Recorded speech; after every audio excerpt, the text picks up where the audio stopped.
विक्रम और बेताल की कहानी। सच्चा न्याय। बहुत समय पहले उज्जैन नगर में एक पराक्रमी राजा रहते थे, राजा विक्रमादित्य। वे अपनी न्यायप्रियता, साहस और बुद्धिमानी के लिए पूरे संसार में प्रसिद्ध थे। एक दिन एक साधु उनके दरबार में आया। साधु ने कहा, राजन, मैं एक विशेष यज्ञ कर रहा हूं। कृपया आप हर रात इस जंगल में आकर मेरी सहायता करें। राजा विक्रमादित्य ने वचन दिया और हर रात जंगल जाने लगे। एक रात साधु ने उनसे कहा, राजन, उस पेड़ पर एक बेताल भूत लटका हुआ है। आप उसे मेरे पास ले आइए, लेकिन ध्यान रहे रास्ते में यदि आपने बोल दिया तो वह बेताल फिर पेड़ पर जाकर लटक जाएगा। राजा विक्रम ने तलवार उठाई और घने अंधेरे जंगल में चल पड़े।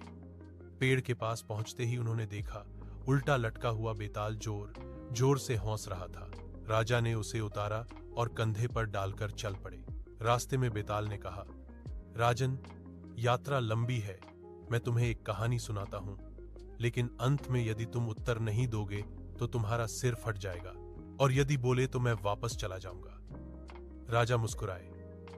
ठीक है, सुनाओ बेताल। बेताल की कहानी। दो मित्रों की परीक्षा।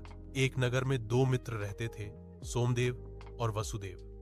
दोनों सच्चे, ईमानदार और एक दूसरे के प्रति समर्पित थे।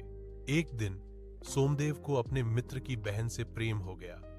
वसुदेव ने खुशी खुशी अपनी बहन की शादी सोमदेव से करा दी।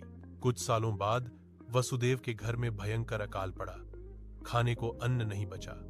सोमदेव ने सोचा, मेरा मित्र तकलीफ में है, मैं उसका कर्ज चुकाऊंगा।